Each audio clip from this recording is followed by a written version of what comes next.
Let's continue our topic, rocks and minerals. The material that forms the crust of the earth is called rock. अब material जिससे हमारा crust बना है, crust जिस material से बना है उसको हम कहते हैं rock. Rock solid and hard भी हो सकती है, जैसे ग्रेनाइट है, मार्बल है, और सॉफ्ट और लूज भी हो सकता है, जैसे आपका चॉक है, सॉल्ट है और क्ले है. Rocks very in physical properties. Rocks की फिजिकल प्रॉपर्टीज अलग अलग होती है, जैसे कलर, कंपोजिशन होता है, बनावट और hardness. Rocks are made up of minerals. Rocks किसकी बनी हुई होती है? मिनरल्स की बनी हुई होती है. मिनरल्स क्या होते हैं? अब minerals are natural substance found in the earth crust. Earth crust के अंदर जो नेचुरल सब्सटेंस होते हैं, एंड वन और मोर एलिमेंट, जिसमें एक या एक से ज्यादा एलिमेंट होते हैं, उनको कहते हैं मिनरल्स. अब मिनरल्स की एक डेफिनेट केमिकल कंपोजिशन होती है और फिजिकल प्रॉपर्टीज होती है. ओके, अब आप ऐसे कह सकते हैं, केमिकल जैसे वाटर है, तो केमिकल कंपोजिशन वाटर की है, इसमें 2 एटम हाइड्रोजन के और 1 ऑक्सीजन का होता है, H2O इसका फॉर्मूला होता है. तो वो केमिकल कंपोजिशन आप चाहे कहीं का भी पानी ले लो, हर जगह सेम मिलेगी और सेम आपको फिजिकल प्रॉपर्टीज मिलेंगी. ओके, ये होता है आपका सारा. नेक्स्ट है आपका दे में भी मेटेलिक और नॉन मेटेलिक. अब ये जो मिनरल्स हैं ये मेटेलिक भी हो सकते हैं और नॉन मेटेलिक भी हो सकते हैं. Minerals vary in colours, texture, hardness, lustre. Colour अलग अलग होता है, टेक्सचर्स अलग अलग दिखते हैं, शाइनी हो गया या डल हो गया, हार्डनेस एंड लस्चर में भी वही शाइनी, डल, टेक्सचर मतलब जो आपको दिखता है, और बनावट वो अलग अलग होती है. They are very useful for us. ये हमारे लिए बहुत ज्यादा यूजफुल है. Some of them are use as fuel, मतलब कोल, नेचुरल गैस और पेट्रोलियम जो है वो हम फ्यूल के रूप में यूज करते हैं. और कुछ जैसे आयरन, गोल्ड, एल्युमिनियम है, ये हम अपना फैक्ट्रीज में यूज करते हैं. और कुछ मेडिसिन में भी यूज होता है और फर्टिलाइजर में भी यूज होता है. अगर आप कभी ध्यान से कोई भी मेडिसिन डॉक्टर लिखता है और उस मेडिसिन का अगर आप देखें, उसका हम कहते हैं जैसे सॉल्ट, तो वो सारे ये मिनरल्स ही होते हैं. A rock is in which a particular mineral is found in a large percentage is called the ore. अब वो रॉक जो एक पर्टिकुलर मिनरल है जिसमें हमें एक ही तरह की ज्यादा मिलता है mineral, rock in which a particular mineral is found. Rather mineral की जगह हमें ये लिखना पड़ेगा मेटल या नॉन मेटल जो मिलता है वो होता है ore. And mining is mostly done in those area where ore are found. जहां ओर मिलते हैं वहां से हम माइनिंग करते हैं. देखो, मिनरल है कि कोई भी उसमें मेटल प्रेजेंट है. अब ओर क्या है? अगर उस मिनरल में से मैं मेटल निकाल सकती हूँ प्रॉफिटेबली, इकोनॉमिकली एंड फिजिबली, तो वो ओर है. और अगर मैं उसमें से मेटल नहीं निकाल सकती तो वो मिनरल है. ओके, अब कौन सी रॉक कैसे बनती है उस पे ही हम रॉक्स को कैटेगरीज करते हैं 3 उसमें. ठीक है, on the basis of their formation rocks are classified into the 3 types, igneous, sedimentary and metamorphic. तो सबसे पहले हम पढ़ेंगे इग्नीशियस रॉक कैसे बनती है. देखो, इग्नीशियस रॉक बनती है, अभी आपने पढ़ा था, अर्थ के अंदर मैग्मा है, बाहर ही जैसे वो आता है तो वो लावा बन जाता है. तो अब चाहे वो इसी से इग्नीशियस रॉक बनती है. ठीक है, जब ये मैग्मा अर्थ के अंदर ही ठंडा हो जाता है तो हम उसे इंट्रूसिव इग्नीशियस रॉक कहते हैं.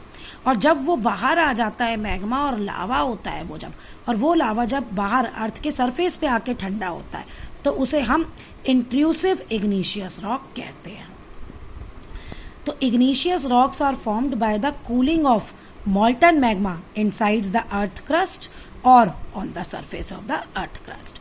अब जो मैग्मा है चाहे वो अर्थ के अंदर ठंडा हो, अर्थ के क्रस्ट के इनसाइड, या अर्थ के सरफेस पे, तो वो बनता है हमारा इग्नीशियस रॉक. और इग्नीशियस रॉक्स को हम प्राइमरी रॉक्स कहते हैं. क्यों? क्योंकि यही हैं जो सबसे पहले बनी है. और इन्हीं इग्नीशियस रॉक से 2 जो आगे रॉक्स पढ़ोगे आप, मेटामॉर्फिक और सेडिमेंट्री, है ना, तो उनमें इग्नीशियस रॉक्स को भी यूज होती है उनको बनाने में. तो मेन अगर इग्नीशियस रॉक है तभी सेडिमेंट्री और मेटामॉर्फिक आएंगी. तो तभी इसने कहा है इग्निशियस रॉक जो है वो प्राइमरी है, क्योंकि they were first to be formed, सबसे पहले यही बनी थी। नेक्स्ट आपका ये इंपॉर्टेंट है, difference between intrusive igneous rock and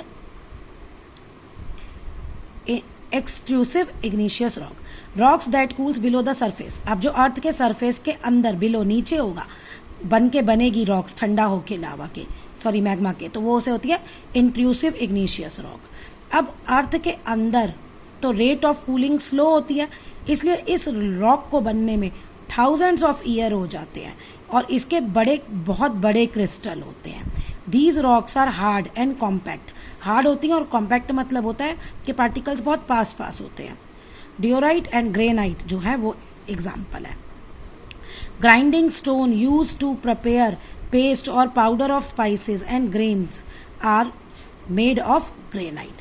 अब कहता है वो जो ग्राइंडिंग स्टोन है जिसे हम पेस्ट या पाउडर बनाते हैं स्पाइसेस का या उसका ग्रेन्स का, वो किसकी बनी होती है? ग्रेनाइट की। अब कहते हैं ना वो आटा पीसने वाली चक्की जो होती है तो वो ग्रेनाइट की बनी होती है। Intrusive igneous rock, when the magma reaches the surface of the earth and cools down, okay, and it solidify and forms the rock that are extrusive rock। कहता है जब वही आपका लावा बाहर आ जाता है अर्थ के सरफेस पे और वो सॉलिडिफाई हो जाता है, सॉलिड शेप ले लेता है, तो कौन सी रॉक बनती है? Extrusive igneous rock. Due to अब ये अर्थ के ऊपर आ गया तो इसमें कूलिंग जल्दी होती है। सच रॉक्स आर फाइन ग्रेन्ड, मतलब इसमें जो होते हैं ना जिनसे ये पार्टिकल्स बने होते हैं वो बहुत बारीक बारीक होते हैं। The lava that comes out from the volcano cools down quickly. अब लावा जो अर्थ के बाहर आता है वॉल्केनो के रूप में वो तो बहुत जल्दी ठंडा हो जाता है, इसलिए जो क्रिस्टल्स होते हैं वो बहुत लार्ज नहीं होते, स्मॉल इन साइज होते हैं। बसाल्ट एंड ऑब्सीडियन जो है वो एग्जाम्पल है इस रॉक के। नेक्स्ट आप पढ़ेंगे characteristics of igneous rocks. These do not have remains, इसमें प्लांट्स और एनिमल्स के रिमेन नहीं होते, क्योंकि ये तो अर्थ के अंदर से आया ना इनसाइड में, और अंदर तो कोई भी नहीं रहता। Do not occur in distinct beds और स्ट्राटा, ये आप आगे पढ़ोगे इसका मतलब क्या है। These rocks have metals and minerals, अब ये लावा में तो मेटल्स और मिनरल्स हैं ही अर्थ के कोर में, तो इनमें ये मिलता है। These rocks do not allow water to percolate through them, ये अपने अंदर से पानी को पास होने नहीं देते, बहुत हार्ड होती हैं तो इससे आप वाटर क्रॉस नहीं कर सकता। नेक्स्ट है आपकी sedimentary rocks. Rocks roll down, crack and hit each other and are broken into small fragments. कहते हैं चट्टाने हैं, चट्टाने क्या होता है उस पर हवा का भी असर होता है, विंड का, वाटर का भी होता है, ठीक है, तो इनमें क्या होता है, इनमें क्रैक्स हो जाते हैं और ये हिट करते हैं एक दूसरे को रॉक्स, तो उससे जो है वो स्मॉल फ्रेगमेंट्स बन जाते हैं। अब रनिंग वाटर, विंड, आइस, ये प्लांट्स जो हैं ये इसको स्मॉल पार्टिकल्स में तोड़ने में मदद करते हैं। These smaller particles are called sediments। अब यही जो छोटे छोटे पार्टिकल्स बने ये सेडिमेंट्स बन गए। अब ये सेडिमेंट्स को हवा या नदी का पानी इन्हें उड़ा के ले जाता है और इन्हें डिपॉजिट कर देता है लो लेक्स या ओशन में, वहाँ डिपॉजिट हो जाता है, ठीक है। These sediments are deposited in layer. अब ये क्या होता है, लेयर में होता है, क्योंकि ये अलग अलग टाइम पे होगा ना, एक टाइम में एक लेयर उड़ी वो एक जगह बिछ गई, फिर रॉक्स दोबारा से टूटती हैं, फिर दूसरा लेयर उड़ा वो उसके ऊपर ऐसे लेयर टू लेयर बिछती चली जाती हैं। तो these sediments are deposit in layer. With the passage of time these layers are harden. अब वो लेयर एक के ऊपर एक के ऊपर एक होती है और वो क्या बन जाती है, टाइम के साथ साथ वो और सख्त हो जाती हैं, हार्ड हो जाती हैं और क्या बन जाती हैं, रॉक्स। और ऐसी रॉक को कहते हैं sedimentary rocks. Sandstone, limestone, shale, chalk, ये सारी आपकी सेडिमेंट्री रॉक्स हैं। अब कैरेक्टरिस्टिक्स ऑफ रॉक्स जो हैं ये अलग अलग पार्टिकल्स ऑफ वेरियस साइज से बनी है। क्यों? क्योंकि जितना तोड़ा, जितना हवा ने उड़ाया, पानी हवा ने, उस पर डिपेंड करता है, ठीक है जी। These rocks are mostly formed, कहाँ बनती हैं ये, basically water and have the marks of waves और mud cracks, basically coastal areas के पास। They are found in horizontal layer में मिलती हैं, सॉफ्टर होती हैं ये इग्निशियस लेयर से, और इनके लेयर्स के बीच में आपको dead of plants, animals and मिल जाएंगे जिसको हम कहते हैं fossils. Fossils fuel like petroleum are obtain from these rocks. और हमें जो पेट्रोलियम है वो इसी रॉक से मिला है।